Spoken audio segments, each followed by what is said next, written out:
Donc, je me présente. Mon nom est Karine Séguin. Je suis enseignante de français à la formation générale pour adultes du Centre de la Rivière-du-Nord.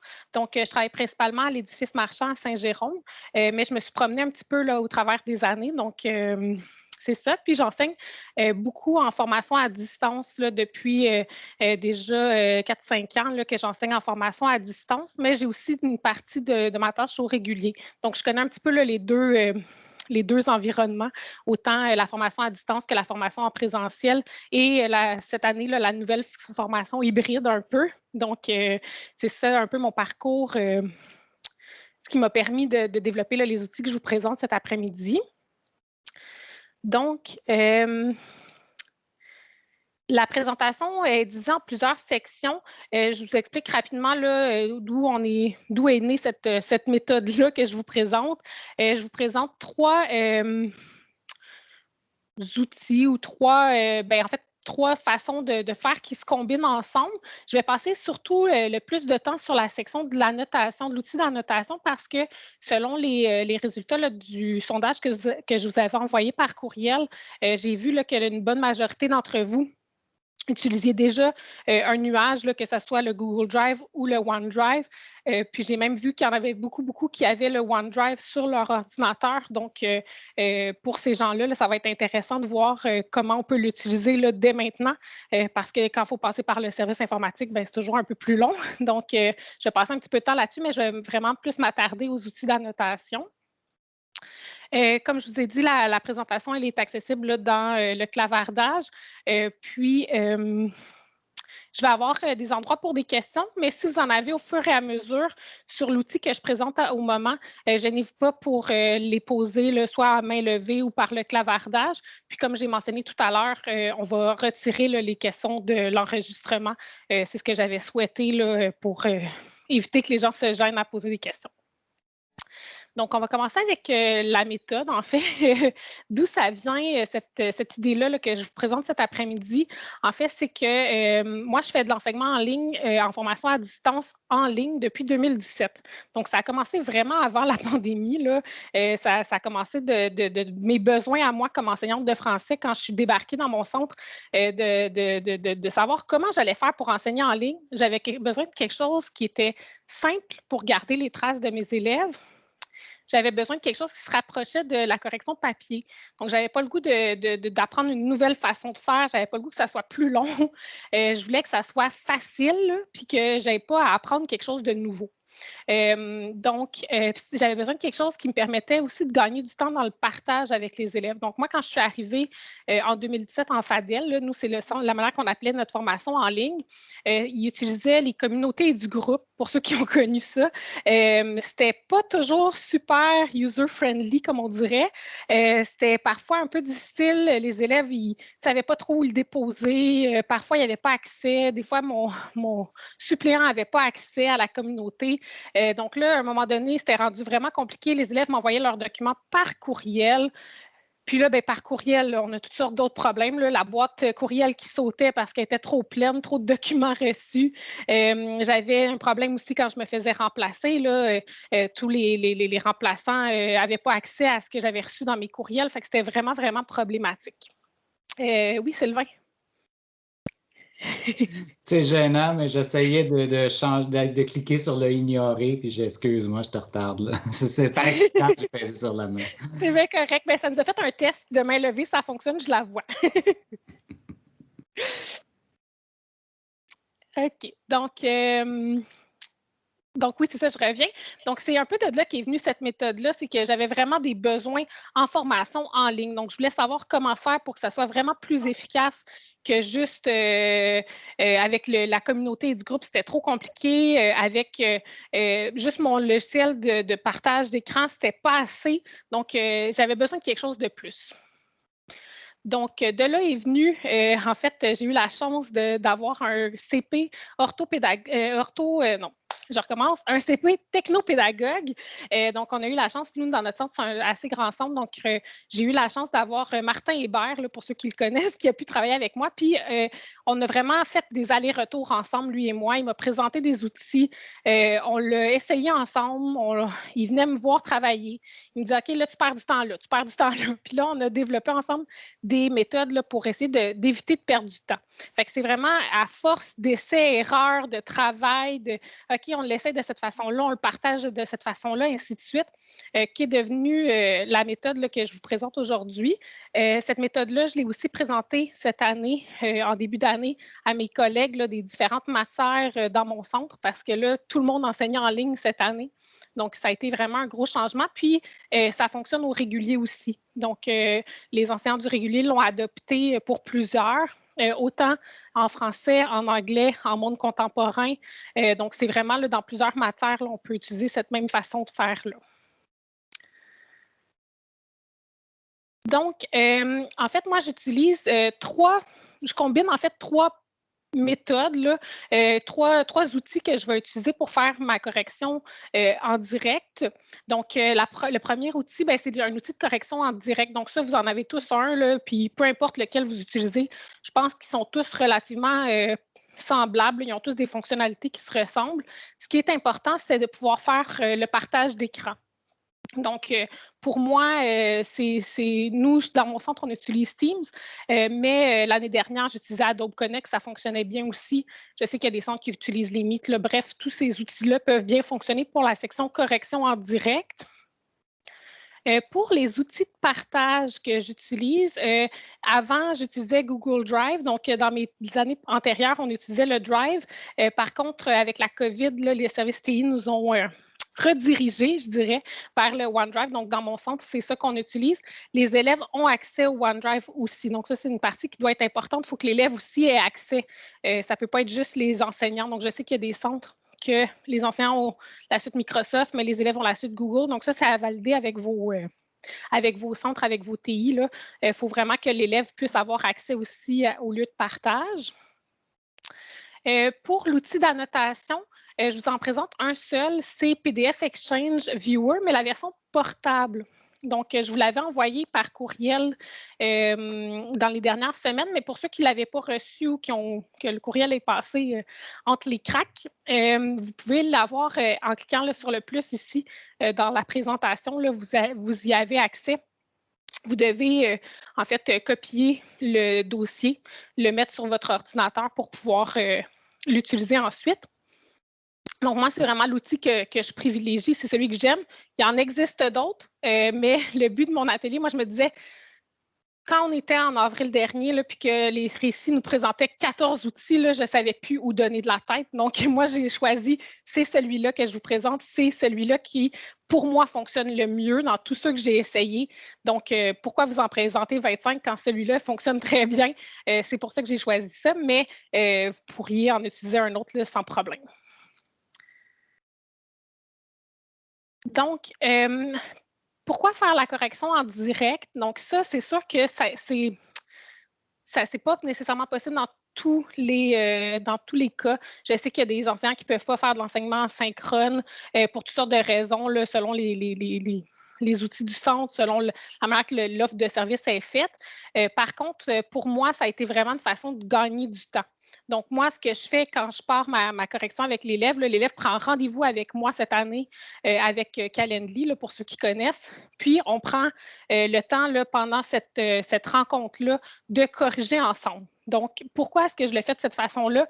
Bien, premièrement, comme je vous dis, moi, ça m'a permis de gagner du temps. Ça m'a permis aussi de questionner l'élève au fur et à mesure de ma correction. Donc, des fois, il y a une phrase, on n'est pas trop sûr. Qu'est-ce que tu voulais dire dans cette phrase-là? Est-ce que, tu sais, c'est pas clair, ce mot-là est un peu vague. Pourrais-tu m'en donner un autre qui voudrait dire la même chose pour toi? Donc, ça nous permet d'aller plus loin là, dans le questionnement, dans la rétroaction. Ça permet aussi à l'élève de voir et de réfléchir sur la correction de ses erreurs. Donc, moi, je le vois souvent en français. Là, disons, nous, on utilise un code de correction que je mets dans la marge. Puis, quand ça apparaît, bien là, l'élève me dit « Ah, OK, attends, dans cette ligne-là, je pense qu'il manque un ENT à telle place parce que c'est un verbe. » Puis, le sujet, il est là. Donc, ils peuvent poser la question tout de suite ou au contraire dire dans cette ligne-là, là, je ne vois vraiment pas c'est quoi le C. Donc, ça permet de faire un retour tout de suite parce que trop souvent, on corrige quelque chose, on le remet en version papier à l'élève, puis l'élève regarde la note, il voit qu'il y a eu 70, il prend sa copie puis il la met au recyclage.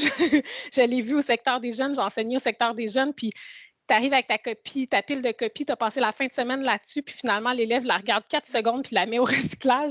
C'est vraiment pas ce qu'il y a de plus efficace là, pour s'améliorer après. Bon, ça lui appartient, mais ça reste que en direct, j'ai l'impression que les élèves participent un peu plus à leur correction, autocorrection. Ça permet aussi à l'élève de poser des questions s'il ne comprend pas le commentaire ou la notation. Donc, des fois, nous, c'est très clair. On se dit, OK, c'est trop vague. Mais lui, s'il ne comprend pas qu'est-ce que vous voulez dire par trop vague, qu'est-ce que vous trouvez trop vague, bien, il peut poser la question pendant la correction en direct. Ça peut lui donner aussi une méthode d'autocorrection. Donc, c'est sûr qu'en écriture, là, moi, je suis en français, fait que c'est sûr que vous allez voir, là, mes exemples sont plus en écriture, mais c'est sûr, en écriture, l'élève peut, je peux faire une partie avec lui. OK, mais attends, ici, c'est quoi le mot? C'est quoi sa classe de mots? OK, il s'accorde avec quel mot? Donc, bref, ça me permet de lui donner une méthode de correction. Puis aussi de modéliser, même en lecture, puis mes collègues là, dans d'autres matières l'utilisent aussi là, pour les réponses à long développement. Donc, de pouvoir le corriger à l'écran, montrer la réponse de l'élève, puis là, de le comparer avec l'élève, dire, bien, OK, dans le corrigé, on a tel élément de plus que toi, tu ne me parles pas. Est-ce que c'est important ou c'est pas important? Donc, bref, ça permet de modéliser un peu comment se corriger, parce qu'en formation à distance, c'est quand même important. Puis, je pense qu'en formation des adultes, en général, c'est important aussi. Donc, on n'a pas le choix, là. L'élève, il se corrige très souvent par lui-même. Donc, de faire une modélisation avec lui de la correction, c'est intéressant. Et un autre outil qui est vraiment le fun maintenant dans Teams, puis je pense qu'il l'a aussi dans certains autres outils, c'est de pouvoir enregistrer. Donc, si j'ai un élève que je sais que quand on va terminer, il va, tu sais, des fois, il y a des élèves qui nous le disaient, là, il venait s'asseoir avec nous en avant, on corrigeait avec lui, puis là, il nous disait, il retournait à sa place, puis 5 minutes après, hey, tu m'as dit de corriger quelle question déjà, je ne suis plus sûre. Donc, on en a des élèves comme ça en formation à distance aussi. Donc, de pouvoir enregistrer la correction, ça peut être vraiment intéressant pour lui, là, ou peut-être juste la fin. Tu sais, des fois, ça peut être juste, OK, donc là, pour la prochaine fois, je te demande de corriger ça, tel numéro, ajoute telle chose, fais telle chose dans tel numéro. Donc, au moins, comme ça, l'élève, il y a une trace, là, pas juste écrite, parce que des fois, c'est pas assez clair pour lui. Donc, de pouvoir s'enregistrer, là, c'est vraiment quelque chose d'intéressant. Puis, dans le Genially, vous avez accès aux différents outils là, par ici. Donc, si jamais vous ne les connaissez pas, mais c'est sûr que je vous conseille d'y aller avec ce que vous utilisez déjà dans votre centre. Je pense que chaque centre, c'est pas mal déterminé une méthode cette année.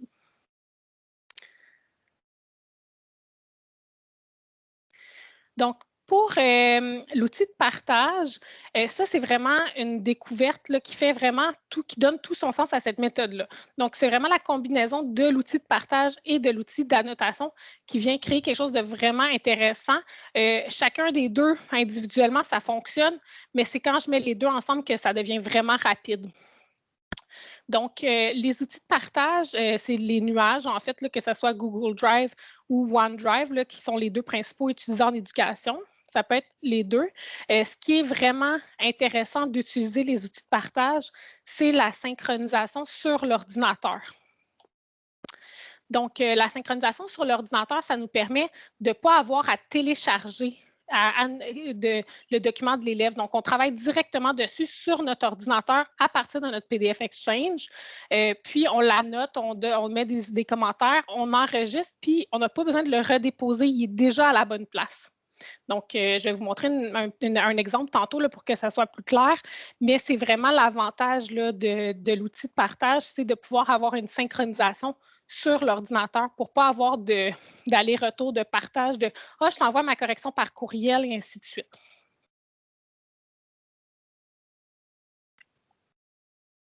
Désolée, je vais parfois un peu vite, là, donc j'essaie de prendre mon temps, de prendre une coupe de gorgée d'eau, mais ça va ralentir un petit peu la présentation. Pour la synchronisation, le petit bémol, c'est que sur les ordis de centre, je sais, c'est pas toujours facile d'être synchronisé. J'ai cru voir là, dans le sondage, là, la majorité d'entre vous aviez déjà OneDrive sur l'ordinateur. Donc, ça, c'est un gros plus. Si ce n'est pas le cas, bien, à ce moment-là, il faut faire appel avec à votre TI, là, le technicien informatique de votre centre ou de votre centre de service scolaire. Donc, parce que ça prend une application là, spéciale pour avoir accès à ça sur notre ordinateur. Par contre, si vous avez un ordinateur personnel, ça ne pose pas de problème, on le télécharge et c'est tout. Et si vous utilisez tablette ou téléphone personnel, bien encore là, pas de problème, on télécharge l'application tout simplement. Donc, pour les élèves, moi, ce que je leur suggère, c'est généralement d'utiliser l'application sur leur téléphone personnel. Donc, pour ceux qui n'ont jamais fait de synchronisation avec le OneDrive, il y a une étape de plus qui n'existe pas dans le Google Drive. Donc, je vous ai mis le lien vers une vidéo qui vous explique comment faire. Donc, si jamais il y en a qui n'ont jamais synchronisé, vous pourrez aller voir ici comment ça fonctionne, comment le faire. Puis, ça va vous permettre de vérifier si vous avez le OneDrive on demand ou pas. Parce que dans le fond, quand vous avez le logiciel sur votre ordinateur, vous allez le voir généralement dans votre barre ici, là, en bas, donc le petit nuage bleu en bas, mais il n'y aura pas nécessairement rien à l'intérieur tant que vous ne l'avez pas synchronisé une première fois. Donc, j'ai mis, comme je vous dis, le lien vers une vidéo pour aller voir là, si jamais vous ne l'avez jamais fait. Un autre avantage vraiment essentiel pour moi, c'était de pouvoir partager avec les collègues et avec les élèves les traces de leurs documents. Donc, ça, c'est vraiment important parce que, comme je vous disais, en formation à distance, bon, parfois, quand on se fait remplacer, c'était pas facile. Puis au régulier, ben c'est la même chose. Des fois, je ne sais pas là, dans les plus petits centres, mais nous, dans mon centre, dans une même classe de français FBD, on est 3 enseignants à se partager la classe minimum. Donc, à ce moment-là, ça fait beaucoup de gens qui interviennent auprès du même élève. Donc, à ce moment-là, de savoir qu'est-ce qu'il a fait au cours d'avant, le plan, les corrections que l'enseignant d'avant a mis sur le dernier pré-test ou la dernière SAE. Vraiment, c'était essentiel pour nous d'avoir ça. Donc, ça permet d'avoir au même endroit tous les documents de cet élève-là, de pouvoir voir les annotations des autres enseignants. Puis l'élève, c'est facile aussi de voir un peu ses traces. Donc, c'est quoi les pré-tests qu'il a déjà fait, ceux qu'il n'a pas fait encore. Donc, ça a vraiment été facilitant. Puis, ce que je vous suggère, là, dans le meilleur des mondes, c'est de créer un répertoire commun. Donc, nous, cette année, ça a été trop vite. On a parti l'année trop rapidement. Donc, au régulier, on a un répertoire, je vous dirais, par classe. Donc, disons, là, mes collègues du local 222 ont tous le même document qui est la classe 222 avec tous leurs élèves. Mais entre le français et les mathématiques, par exemple, les élèves ils ont 2 documents différents. Donc, ça, c'est un petit peu moins idéal. Mais bon, c'est ça. L'année étant ce qu'elle était, on a pris les choses comme elles sont arrivées. Puis, c'est pas tout le monde qui utilise les mêmes outils, donc au régulier, entre autres. Donc, ça nous a empêché là, de faire un document comme ça. Mais si vous avez la chance de le faire en équipe école, de vous décider un endroit où vous créez les dossiers des élèves, que vous partagez les dossiers des élèves, bien, à ce moment-là, c'est très facile. On vient rajouter un enseignant dans notre gros dossier, puis ça va très bien. Donc, nous, c'est ce qu'on a fait en formation à distance. Donc, en formation à distance, on a nos 600 quelques élèves maintenant là, qui sont rassemblés dans un même gros répertoire. Mais pour le régulier, on n'est pas rendu là encore. Mais si vous démarrer cette idée-là avec votre équipe, ça peut être intéressant là, de faire un gros document qui contient tous les élèves. Puis de toute façon, dans chaque dossier, on peut faire des sous-dossiers, là, donc ça ne pose pas de problème. Un autre des avantages qui est non négligeable, c'est qu'il est accessible de partout. Donc, vous vous rappelez, là, tantôt, je vous disais qu'on utilisait avant, nous, EduGroup. Bon, ça fonctionne quand ça y tente à distance. Donc, alors que le OneDrive ou le Google Drive, que vous soyez à la maison, à l'école, que l'élève soit sur son téléphone, sur son ordinateur, peu importe sur quel appareil il ouvre son OneDrive, ça fonctionne, c'est là, c'est synchronisé, c'est en direct. Donc, c'est vraiment un avantage non négligeable là, des outils de partage de nuages. Aussi, maintenant, les 2 applications, que ce soit OneDrive ou Google Drive, permettent de numériser à partir du téléphone cellulaire. Donc, pour l'élève, c'est super facile. Il prend l'application, il l'ouvre, il numérise son travail, ça se dépose tout de suite à la bonne place. Donc, c'est vraiment très, très aidant. Et comme je vous disais, ça permet de centraliser, d'avoir tout au même endroit. Donc, l'élève de formation à distance, qu'il soit en français ou en anglais, ces documents se trouvent au même endroit.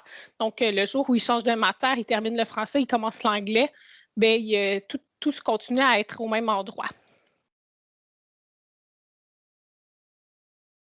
Donc, je vous fais un exemple de ce que ça peut ressembler à un dépôt d'élèves sur OneDrive et une ouverture de PDF Exchange pour l'enseignant. Donc, c'est comme un peu le début d'une modélisation là, de ce que ça peut avoir l'air pour vous montrer à quel point c'est simple.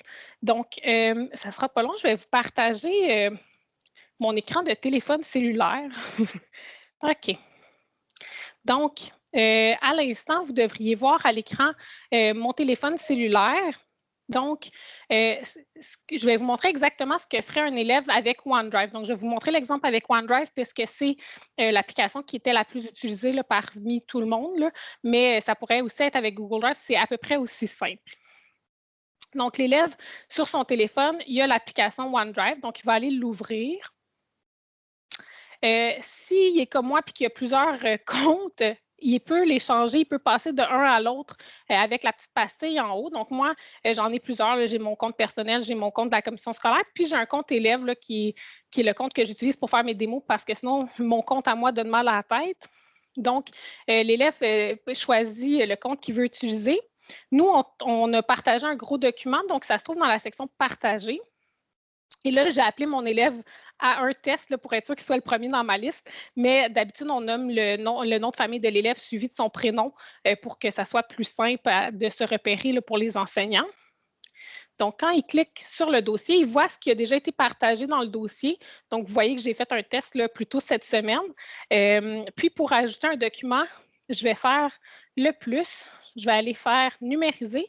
Et là, je vais prendre une photo en même temps que je vous parle d'un document papier. Donc là, vous voyez que mon téléphone, il me donne un petit peu mal à la tête en ce moment. Il essaie de prendre tout le document. Bon, je vais l'aider un petit peu. Donc ici, c'est tout le document que je veux prendre. Donc, je le redimensionne, je fais confirmer. Je pourrais ajouter plusieurs pages, renier, supprimer, peu importe. L'élève peut jouer avec les différentes options. Une fois que c'est terminé, je fais terminer et je peux le renommer. Donc, ici, je vais l'appeler test 30 avril. Mais souvent, on demande à l'élève de donner le nom du document là, pour pas qu'on se mélange. Donc, si c'est la correction de la page 25, on veut que ce soit écrit page 25 là, pour que ça soit simple. Donc, vous allez voir, là, dans quelques secondes, il va apparaître dans les dossiers téléversés. Ça peut être plus ou moins long là, selon la connexion Internet puis selon combien on est sur le réseau en même temps. Mais en général, ça va assez vite. Donc, vous voyez, il est apparu du côté de l'élève. Et là, je vais repasser du côté de l'enseignant. Donc, l'enseignant, lui, sur son ordinateur, si je vais dans ma section centre de service scolaire, là, nous, c'est comme ça qu'il s'appelle notre OneDrive, dans la section FAD élève, parce que c'est dans ce gros document-là que j'ai créé le dossier de l'élève, je choisis à un test et vous voyez, il est déjà disponible ici. Donc, ce n'est pas plus long que ça. L'élève, en quelques clics, il numérise son travail, il le dépose. Et moi, comme enseignant, en quelques secondes, j'y ai accès. Et moi, de mon côté, je l'ouvre directement avec PDF Exchange. Moi, c'est mon logiciel le lecteur de PDF par défaut. Pour ceux qui ne savent pas comment faire, j'ai fait une vidéo aussi qui vous explique là, comment l'ouvrir directement en PDF Exchange Viewer. Je vous présenterai là, tantôt le lien vers ma chaîne YouTube là, dans laquelle j'ai déposé la vidéo. Mais s'il y en a qui ont des questions, tantôt, on pourra le faire ensemble. Donc, comme c'est mon logiciel par défaut, quand je clique dessus, automatiquement, ça va s'ouvrir dans PDF Exchange. Ça ne sera pas long, il est apparu dans mon autre écran. Donc, je vous le partage à l'écran. Là, ça ouvre comme ça directement dans PDF Exchange. Donc, ça, c'est pour la partie dépôt de document, ouverture du document. Donc, ça, c'est pour mon exemple, là, mon modèle. Donc, je voulais vérifier avec vous, est-ce que jusqu'à maintenant, il y a des questions par rapport aux outils de partage? Est-ce que vous les avez utilisés? Vous les avez essayés? Est-ce que vous avez des choses qui n'ont pas fonctionné? Donc, oui, Madame Marcille, Caroline Marcille. Oui, bonjour. Juste pour être sûr d'avoir bien compris, l'élève qui va avoir mis l'application OneDrive sur son cellulaire, okay? Oui. Donc, il va s'être connecté avec son adresse CSSP. Jusqu'à là, ça va. Où est-ce que je ne suis pas certaine d'avoir bien compris, c'est quand il va avoir pris sa photo, ça va être dans son OneDrive à lui que ça va arriver. C'est comme si vous n'aviez pas dit à quel moment est-ce que son OneDrive est connecté à votre OneDrive. On dirait que j'ai perdu un petit peu à ce niveau-là. Ça se peut. Oui, en fait, j'ai peut-être pas été assez claire. En fait, c'est que je vais vous représenter avec mon écran de cellulaire. Oups, ça a arrêté le partage, ça ne sera pas long, je vais le repartir. En fait, je vais reprendre. OK, ça ne sera pas long. En fait, c'est qu'il y a une partie qui a été faite à l'avance. C'est l'enseignant, quand on crée notre répertoire d'élèves, on lui donne accès à un fichier. Puis, s'il dépose dans ce fichier-là, automatiquement, il va y avoir, ça va être partagé avec l'enseignant. Donc, je vous remontre. Dans le fond, quand il arrive dans son OneDrive, c'est sûr que même si je suis dans la partie CSRDN là, ou CSP, si je fais le plus à cet endroit-là, oui, je vais créer un document qui va être personnel à moi. Donc, si l'élève prend sa photo à cet endroit-là, il ne sera pas partagé, ça va être un document personnel. Par contre, nous, comment on a procédé, c'est qu'on y va dans le dossier partagé. Donc, le dossier a un test, vous voyez que c'est moi qui l'ai partagé à l'élève. Donc, à ce moment-là, tout ce qu'il va mettre dans ce document-là va être partagé avec l'enseignant automatiquement. Donc, il n'y a pas besoin de le repartager par après. Donc, c'est la façon qu'on a trouvé la plus simple pour les élèves. Comme ça, il n'y a pas à apprendre l'adresse de son prof par cœur pour pouvoir y partager à chaque fois individuellement chacun des documents. Donc, merci pour la question, c'était vraiment pertinent. Je suis allée un petit peu vite, mais c'est ça. L'élève a accès à des fichiers qui lui sont personnels, mais quand on lui partage un dossier sur OneDrive, ça devient vraiment un dossier partagé avec la personne. Donc, tout ce qu'il met dans ce dossier-là, lui, va être partagé automatiquement avec les enseignants là, dans le cas présent. J'ai Stéphanie Saint-Don qui a une question aussi, Karine. Oui, parfait. Oui. C'est vraiment en lien avec l'élément. Super intéressant. Est-ce que l'enseignant il reçoit un pop-up lorsqu'un document est partagé vers lui où il doit aller voir? Il doit aller voir. Nous, c'est la façon qu'on a décidé de faire parce qu'on fait de la correction en direct. Mais c'est sûr qu'un enseignant qui pourrait faire de la correction en asynchrone, par exemple, à ce moment-là, il faudrait voir avec l'élève.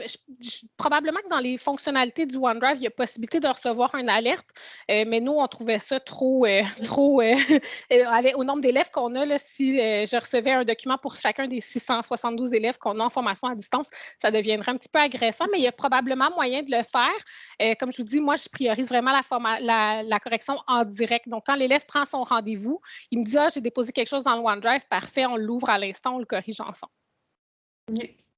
Merci. Ça me fait plaisir. Il y a Marie-Josée Doucet aussi qui a une question pour toi, Karine. Super, merci. Oui, bonjour. Je me demandais, vous l'avez peut-être mentionné rapidement, mais ça veut dire est-ce que chaque élève a son dossier ou pour que ces documents soient dans le même dossier?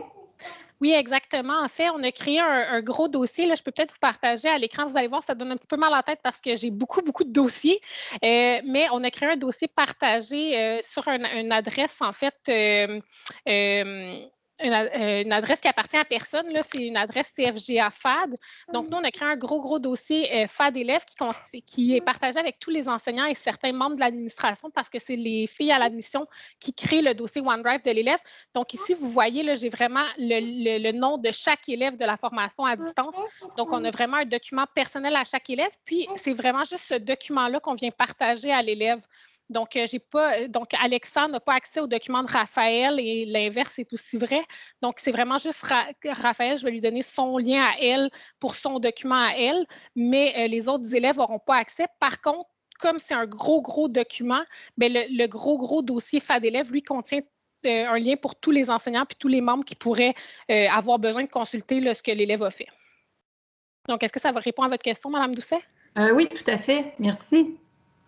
Super. Il y avait Mme Marcel aussi qui avait relevé sa main. Est-ce que c'est correct ou c'est la même question? C'était la même, mais je vais quand même continuer dans le même sens parce que là, vous avez dit qu'il y a une section, c'est l'organisation scolaire qui a créé quelque chose pour l'élève? Oui, en fait, on a eu la chance cette année en formation à distance que maintenant, c'est la personne, chez nous, à la réserve, l'endroit où on vend les cahiers, la personne qui donne les cahiers à l'élève quand il s'inscrit, c'est elle qui crée le dossier de l'élève. Donc, c'est sûr que ça, c'est un avantage qu'il n'y a pas partout.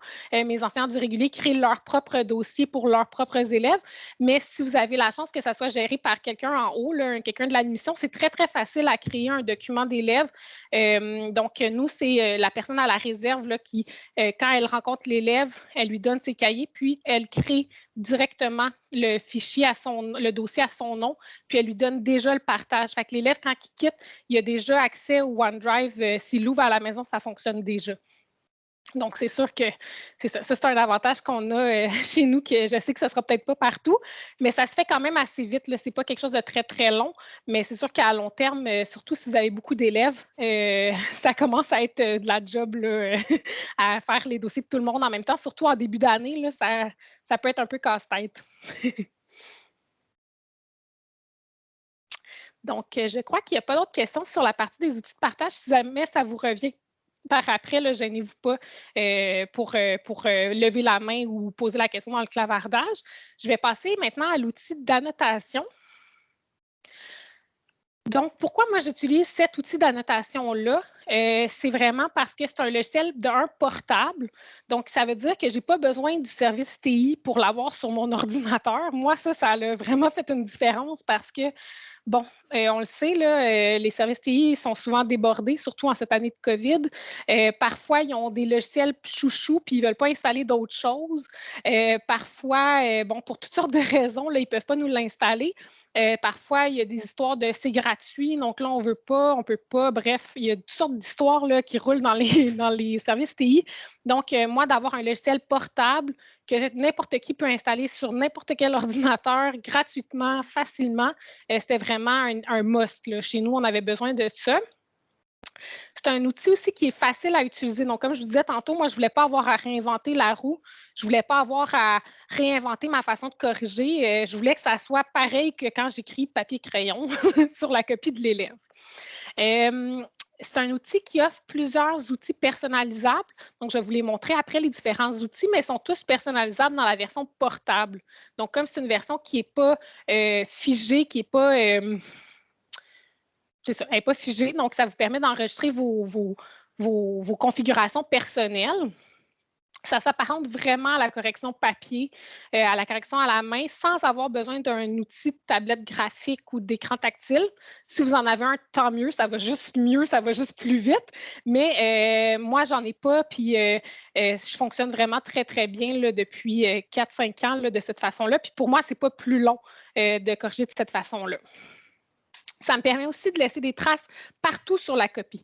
Donc, ça, c'est important aussi. J'ai essayé plein d'autres outils. Moi, j'ai beaucoup de collègues qui aiment beaucoup le bloc-notes. Puis, personnellement, je ne suis pas capable. Je ne peux pas écrire partout. Je ne peux pas mettre des commentaires où je veux. C'est comme tout le temps pas exactement à la bonne place, comme tout le temps par-dessus.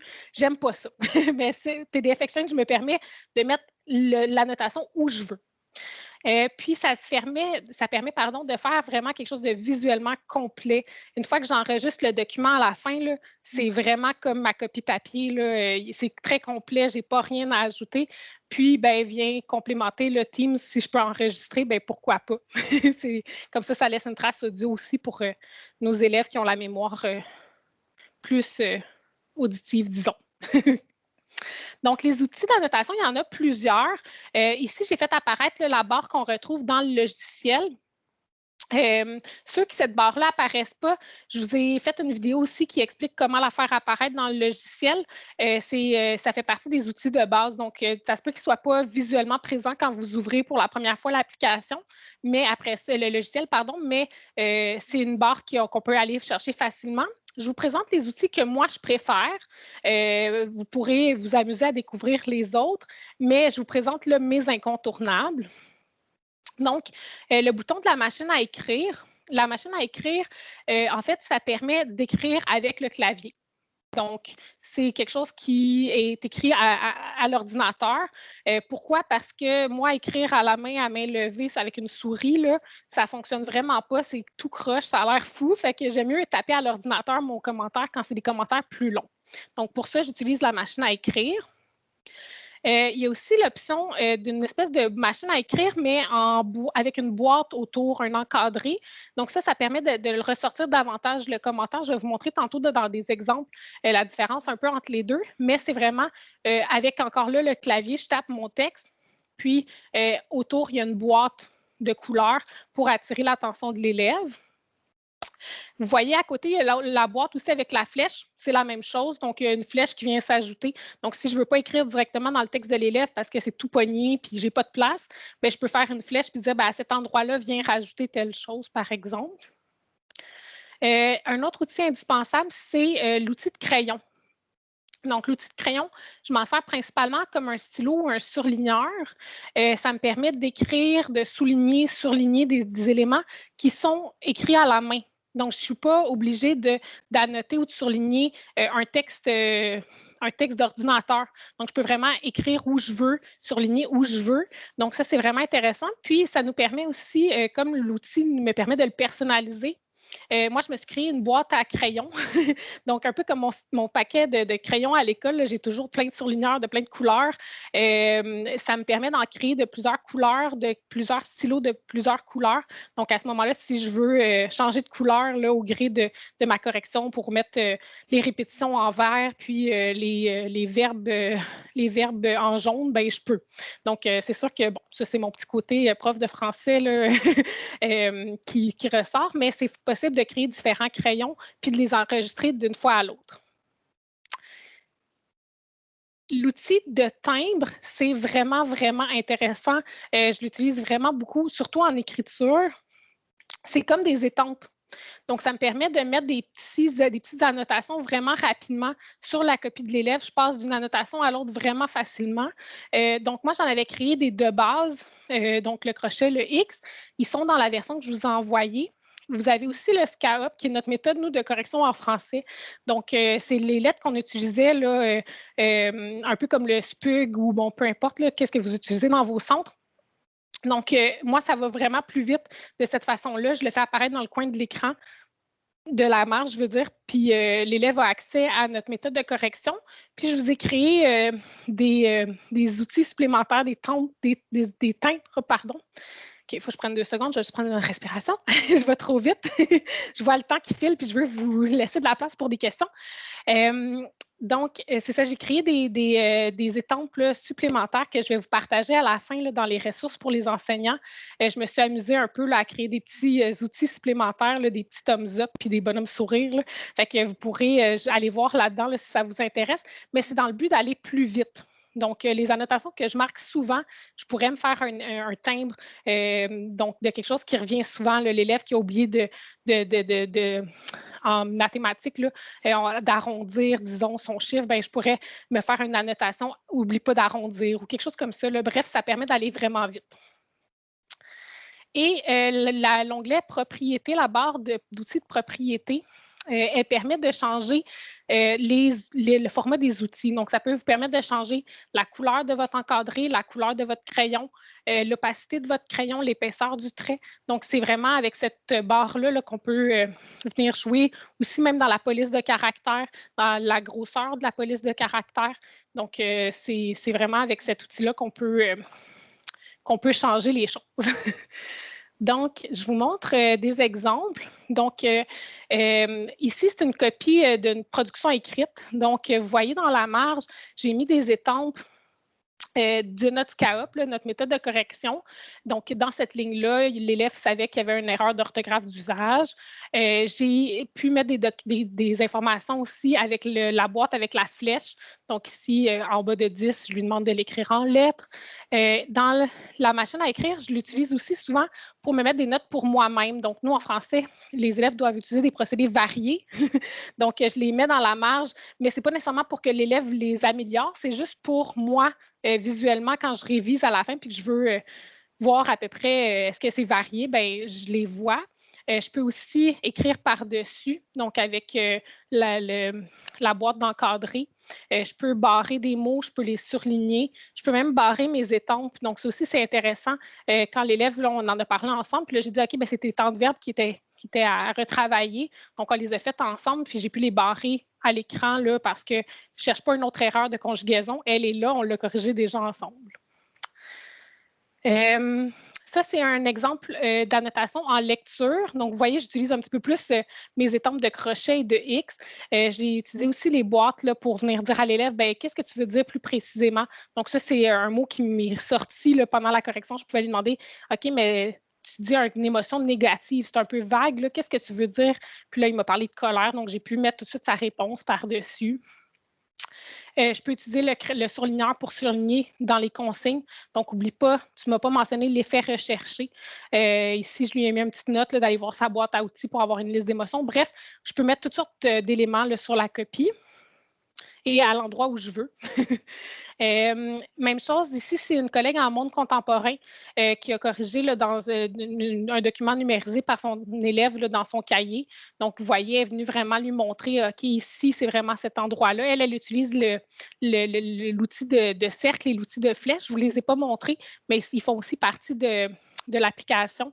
Donc, elle est venue mettre de l'information supplémentaire, des X, des crochets, du surligneur. Même chose dans le deuxième exemple. Donc, elle est venue faire la différence entre les deux phases. Donc, il y a une phase à le surligner en vert, l'autre en bleu. Donc, pour vraiment faire comprendre à l'élève, OK, mais attention, ici, il y a deux phases différentes. Donc, ça lui permettait vraiment de modéliser en même temps qu'elle corrigeait. Puis de mettre toutes sortes d'informations sur le côté. Fait que ça peut ressembler à ça un peu.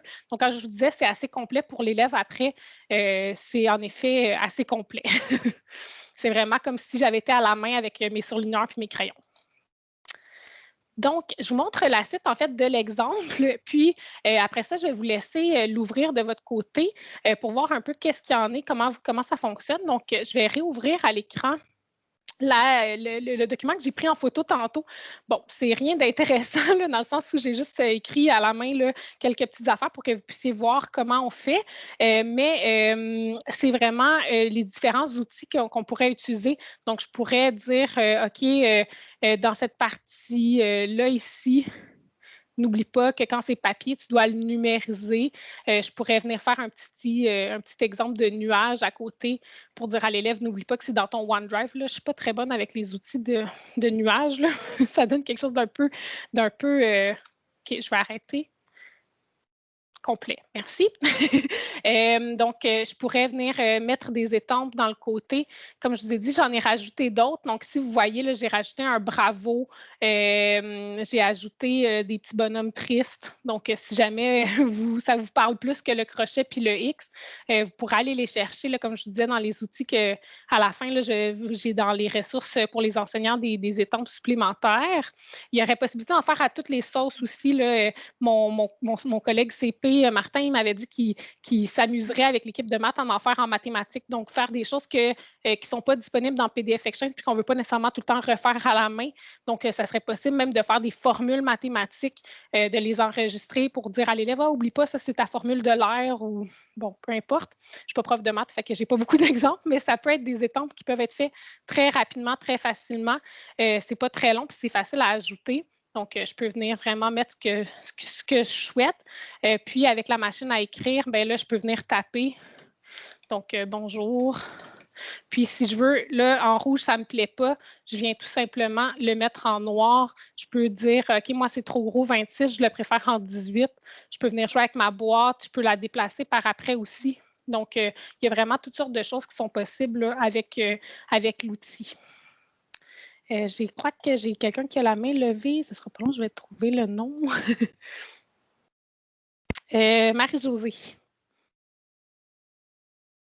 Oui, je me demandais si on laissait le logiciel avec un iPad, avec une tablette iPad, est-ce que c'est possible? Il existe une application semblable, mais ce n'est pas la même exactement. J'ai une collègue qui voulait l'utiliser sur un iPad, puis on n'a pas trouvé exactement la même. Par contre, il y a d'autres applications qui font la même chose, mais ça ne s'appelle pas PDF Exchange Viewer.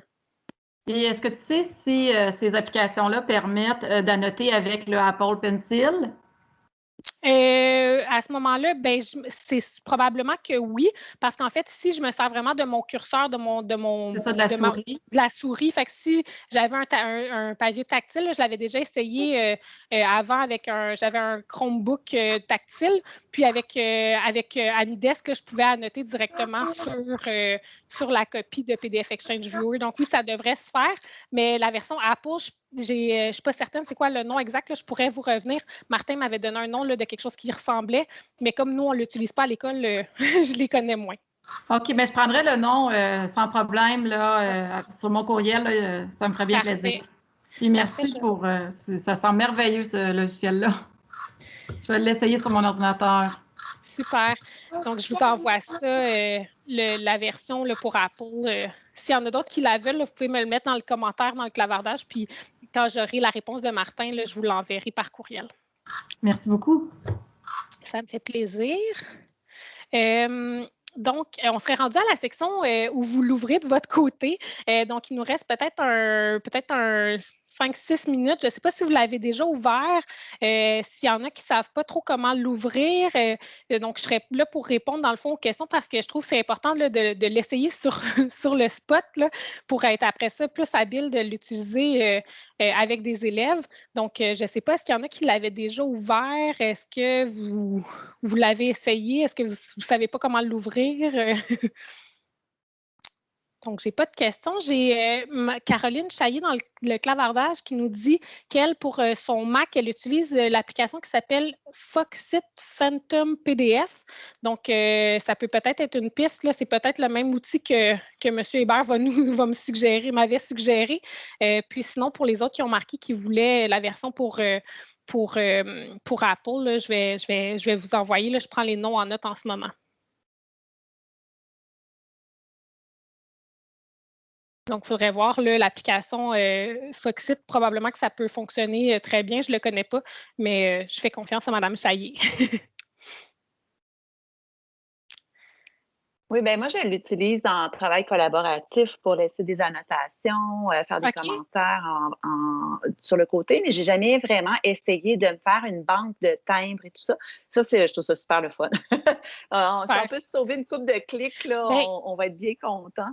Exactement. Puis, tu sais, des fois, c'est pas très long dans l'application de mettre un commentaire, mais quand je mets toujours le même commentaire, quand j'écris toujours, ajoute plus d'éléments, il me manque un exemple ou des choses comme ça, bien, de pouvoir se faire un timbre que je fais juste cliquer, j'ai même pas besoin de taper, ça va encore plus vite. On le sait, là, des fois, on est chronométré. C'est ce que je reçois de la formation aujourd'hui de plus important, en fait. Si j'ai un thumbs up à faire, c'est là-dessus. Alors, bravo. Moi, la formation m'a aidé à 300% juste avec ça. Super, merci. J'ai quelqu'un dans le chat qui me dit qu'il n'arrivait pas à télécharger la version, même en suivant le tutoriel. Je peux peut-être vous le montrer rapidement, là, puis voir peut-être si c'est par là que ça fonctionne. Donc, tantôt, dans la section des outils utilisés, j'avais mis le lien pour le logiciel portable. Donc, quand on arrive dans le OneDrive, là, dans le fond, je vous ai partagé mon SharePoint. Donc, c'était de télécharger ce document-là au complet en cliquant sur « Télécharger ». Je ne sais pas si ça avait bien fonctionné pour ceux qui l'avaient fait. Quand je le télécharge de cette façon-là, il va se créer un dossier zip qu'on appelle, donc qui est compressé. À ce moment-là, il faut l'extraire. Donc, c'est vraiment de cette façon-là. Il faudrait voir, je ne sais pas s'il y en a d'autres qui ont eu ce problème-là. Sinon, peut-être si Mme Giroux-Bergeron pourrait nous en dire plus sur la problématique. Est-ce que vous pouvez nous dire à quel endroit ça avait bloqué ou vous ne le savez pas trop, ou c'est tout au complet qui ne fonctionnait pas, ou c'est le lien qui ne fonctionnait pas? Bref, donnez-moi plus de détails. En fait, là, j'ai essayé avant la rencontre. OK. Puis, j'avais pas l'option extraire tout. J'avais l'option extraire sans autorisation ou extraire, extraire dans le dossier spécifié. Extraire sans confirmation ou extraire dans le dossier spécifié. Là, j'ai comme mis ça de côté. À ce moment-là, probablement que dans un dossier spécifié, ça aurait pu fonctionner. Choisir, moi, je préfère toujours l'extraire sur le bureau. Je trouve que c'est plus facile à retrouver après, mais probablement qu'en faisant une extraction sur votre bureau d'ordinateur, ça devrait fonctionner. Donc, je ne sais pas si vous pouvez aller l'essayer. OK, je vais l'essayer. Donc, vous pourrez aller revoir là, les exemples et les outils. Vu qu'il ne reste pas beaucoup de temps, je vais passer à la suite, puis je pourrais rester pour les questions s'il y en a qui en ont d'autres. Ou si Mme Giroux-Bergeron, ça fonctionne ou ça ne fonctionne pas, on pourra le regarder ensemble. Donc, désolée pour le son strident, c'était mon alarme pour me dire qu'il restait seulement 4-5 minutes. Donc, ce que je vous présente pour la suite, en fait, c'est des ressources que j'ai répertoriées pour les différents outils. Donc, j'ai fait des vidéos explicatives. J'ai eu la chance cette année d'avoir une partie de tâches libérée pour pouvoir monter des vidéos sur le OneDrive et le Teams pour montrer à l'élève comment faire pour utiliser le OneDrive pour déposer son document au bon endroit. Donc, j'ai fait ça pour la formation en ligne principalement, mais ça peut être réadapté là, dans vos centres. Donc, il y a des vidéos explicatives. Si on clique là, sur la flèche ici, ça vous amène à ma chaîne, ma liste de lecture YouTube. Même chose, ici, c'est les vidéos explicatives que j'utilisais avant. Donc, l'année dernière, on utilisait Google Drive et Adobe Connect. Donc, ceux qui utilisent le Drive avec leurs élèves, il y a des procédures aussi pas à pas ici de comment faire puis comment numériser son travail là, pour le déposer dans le Google Drive. Je vous partage aussi des documents modifiables. Donc, c'est des documents Word qui expliquent les procédures pas à pas. Donc, moi, je voulais que ce soit quelque chose de facile, de clair, autant pour mes élèves FBC, FBD, francisation. Francisation, on n'est pas allé aussi loin que de les traduire, là, mais on a fait des choses vraiment très simples. Donc, étape 1, j'ouvre l'application. Étape 2, je clique sur tel bouton. Étape 3, je clique sur tel bouton. Donc, vraiment, étape par étape, là, puis vous pourrez les modifier là, selon votre centre, selon où se trouve le document partagé. Puis j'ai aussi quelques liens pour créer des Word Online. Donc, ceux qui utilisent le Word Online, comment les utiliser, puis comment transférer un document Word en document PDF. Donc, pour les élèves qui ont le droit d'utiliser Word, là, nous, en français, ça arrive souvent, là, des élèves qui ont des difficultés d'apprentissage qui ont le droit d'utiliser Word. Donc, pour qu'ils transforment leur Word en PDF, pour qu'après ça, moi, je puisse bien l'annoter de façon simple. Donc, tout ça, c'est disponible dans cette section-là. Pour les ressources pour les enseignants, j'en ai plusieurs. Donc ici, la première série, c'est des vidéos explicatives sur des astuces de PDF Exchange. Donc, comment télécharger des nouveaux timbres, comment vous en créer des nouveaux qui vont être personnalisés à vous, comment créer votre boîte à crayons. Donc, toutes ces choses-là, ça se trouve à être dans cette liste de lecture-là. J'ai aussi mis des procédures modifiables. Donc, comment nous, dans le fond, notre service administratif, c'est eux qui gèrent les dossiers d'élèves. Donc, j'avais fait des procédures là, pour les secrétaires en bas pour qu'ils sachent comment créer un nouveau dossier, comment le partager et tout. Donc, si vous voulez vous en inspirer pour faire la même chose dans votre centre, là, si vous avez l'ouverture, bien sûr, je vous ai mis les documents modifiables. Le logiciel portant, il se trouve aussi, autoportant, pardon, se retrouve aussi ici. Donc, il est à plusieurs endroits là, dans ma présentation. Je vous ai fait des timbres supplémentaires. La raison pour laquelle je vous ai fait les timbres moi-même, c'est parce qu'il faut qu'ils soient plus petits. Parce que si on fait juste intégrer une image, bien, elle apparaît super gros sur la copie de l'élève, puis c'est pas tellement intéressant.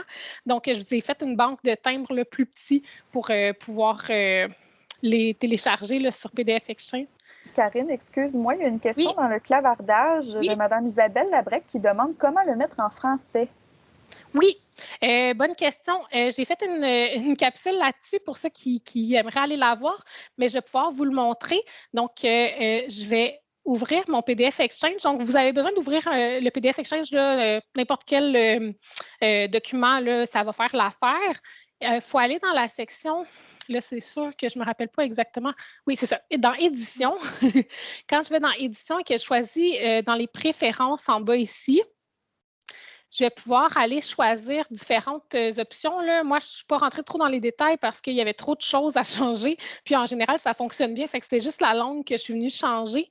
Donc, de base, vous devriez avoir la version English US, mais vous pouvez facilement cliquer sur sélectionner une langue et choisir French standard, le français FR. Donc, c'est de cette façon-là qu'on fait. Puis une fois qu'on fait OK, vos outils, votre barre ici va changer pour être en français. Donc, pour ceux qui aimeraient le revoir, j'ai aussi une vidéo là-dessus qui vous explique comment le mettre en français puis comment faire apparaître la barre d'outils commentaires qui, moi, apparaît ici. Donc, ceux qui ne la verraient pas, là, une fois qu'ils ont téléchargé l'application, je vous explique là, dans une des vidéos comment faire apparaître les autres outils. Puis, il y en a d'autres qui existent aussi que moi, je n'utilise pas. Les outils de mesurage, entre autres, en mathématiques qui peuvent être intéressants. Donc, c'est dans Outils. Outils de mesurage, je pourrais faire apparaître la barre d'outils de mesurage.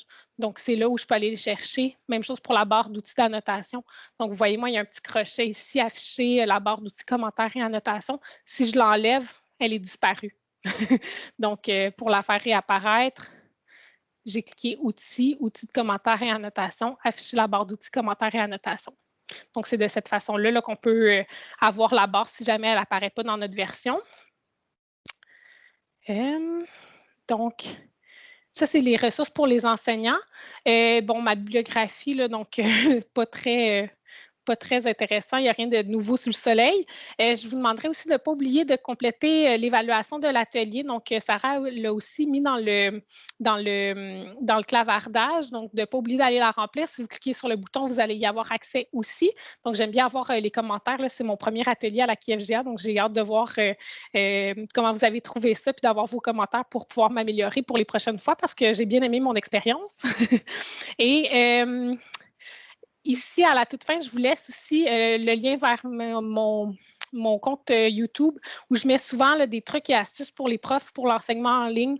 Donc, des fois, ça va être sur toutes sortes d'outils. Nous, on utilise beaucoup la suite Microsoft. Fait que c'est sûr que c'est plus elle qui fait part dans laquelle je fais part de mes commentaires parce que des fois, on a des choses, des irritants au quotidien que je trouve des solutions puis je vous les partage là-dessus. Je vous laisse aussi mon adresse courriel. Donc, si jamais vous l'utilisez puis que, oups, ça ne marche plus, je ne trouve plus comment faire, j'aimerais ça le présenter à mon équipe, mais j'aimerais savoir le document, le lien Genially, peu importe, là, gênez-vous pas, vous pouvez m'écrire. Puis, j'ai mis aussi l'adresse de Martin Hébert parce que, bon, comme je vous disais, ça a été fait un peu en aller-retour entre lui et moi.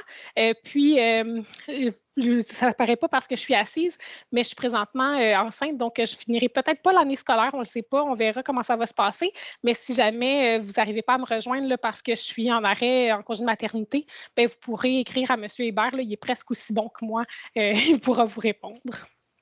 Donc, ça fait le tour pour la présentation, on achève. J'ai même une minute de trop.